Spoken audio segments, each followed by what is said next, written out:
This is the Taklamakan Desert in Central Asia. It's the second largest desert in the world, 130,000 square miles. The name Taklamakan literally means place of no return. This picture that you see here is actually a colorized version of a photo of a gentleman named Hadeen. And Hadeen was a lifelong archaeologist and explorer. And here's the crazy thing that he decided to do. One day, he left a very stable, secure job as a professor in a college and decided that he was going to take a caravan of individuals and go map and explore this desert in search of a lost city. Everyone thought that he was crazy. They thought that he was losing his mind to give up such stability and security, and literally took him to the brink of death. I kind of feel like this in a lot of ways is a metaphor for what it means to be an entrepreneur. We decide to one day do something really crazy, which is leave a stable, secure job, probably, and go out and jump off a cliff, build a plane on the way down, do this crazy entrepreneurial thing. And we're kind of weirdos in that sense. A lot of people, maybe you've found this experience to be true, family members, spouse, friends that you grew up with, where they kind of look at you and think that you're crazy until, of course, you make it. Then,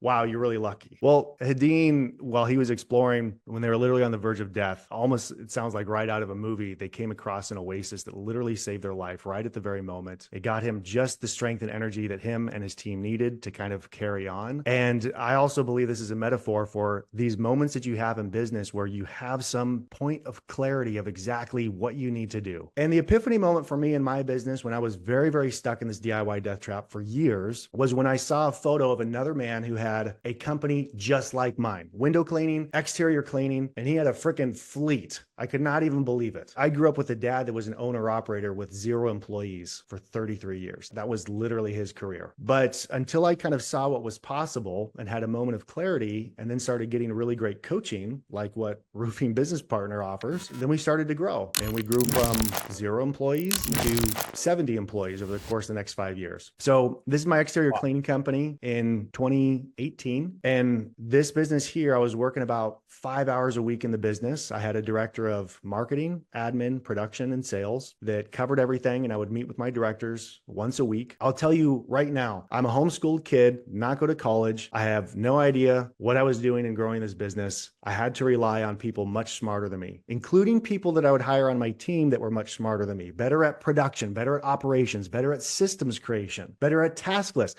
I'm the ADHD entrepreneur that has a very hard time staying focused. And I need to surround myself with people smarter than me that come in and tell me what to do. So as we kind of walk through each of these stages, I want to be not only sharing my experience, but I want to be sharing the experience of people way smarter than me. A lot of these concepts, I will say, not necessarily original. They're really the repetition of success that you see every successful entrepreneur following. And the way that we've kind of broken this out are these 5 stages of growth that most companies grow through. Now, you may call these things different things. Other people may call them, there's always a little bit different of a flavor or a spin. I came up with the acronym OASIS because it fit my little metaphor, and thanks ChatGPT. So operations, admin, sales and marketing, building infrastructure, and then strategy. Let's go ahead and talk about what it looks like. A lot of businesses start out owner on the field. They hire a crew. They get maybe a couple crews. They kind of expand out. Their org chart kind of looks like this. The way that you know you're still stuck in stage 1, when you're wearing all the hats, you're wearing out in the field hat, talking to customers, setting up projects, maybe even being on the roof, going out and selling jobs, managing jobs, ordering products, scheduling deliveries, taking care of billing, taking care of payroll, literally everything. And a lot of business owners get stuck in stage 1 for decades. So the most important thing, if anyone is stuck in stage 1, and maybe you're watching this now, or maybe you're watching this later, the most important thing that you can be thinking about is when you bring people as crews, crew leaders, whoever it is, you want to train someone to be a lead. You want to be actually an assistant for one of those leads. So you're the grunt and you're having them direct exactly what to do on the project. And you're coaching and kind of guiding, because you have to be able to do a critical step, which is move from in the field to out of the field. Your business will never grow. In fact, you'll kind of cap yourself. Maybe you can do 600K, maybe you can do stretch up to $1 million, maybe a little bit more, depending on how crazy of a salesperson you are and how well you manage multiple different plates. But boy, are you going to be in a lot of pain. You're going to be stressed stressed all the freaking time. It's chaotic in the office. You're missing quotes. You're having a hard time following up with customers. You know, it's like things are slipping through the cracks left and right. You just can't find the time because there's so much work that needs to be done in order to build a $50 million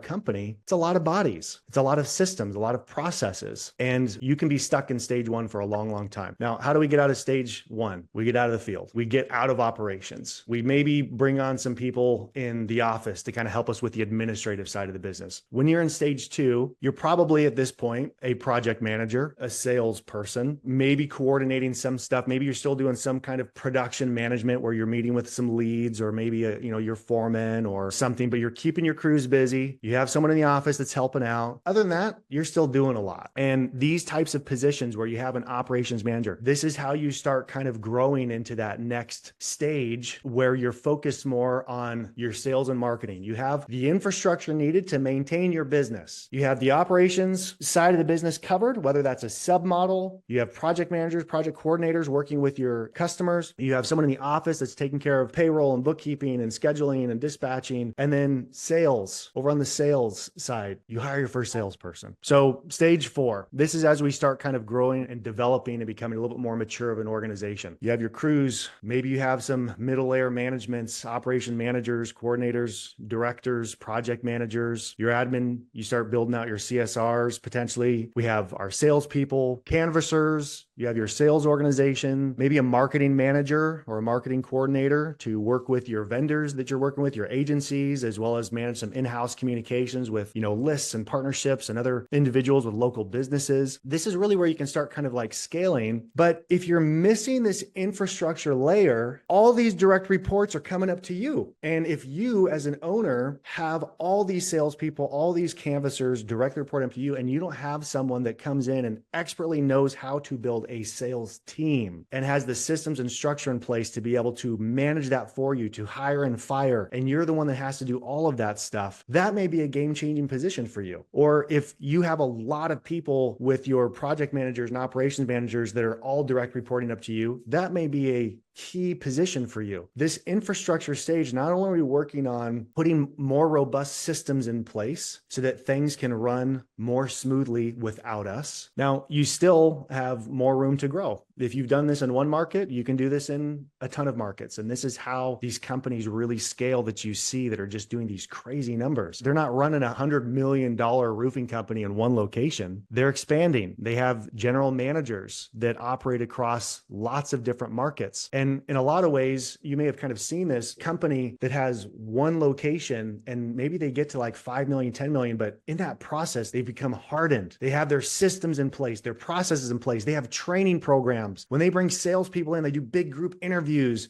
They run through the process and then they get to a place where all of a sudden they can throw them into the hopper and they come out fully trained salespeople. And same thing with crews, same thing with project managers, coordinators. And that system is so dialed in and tight, they know exactly how much to buy a customer for, that at that point, all they have to do is go up and buy up a bunch more businesses or continue to expand out. And they duplicate and they're cloning in different markets because if it works in one market, very likely it's going to work in another without a whole lot of modifications.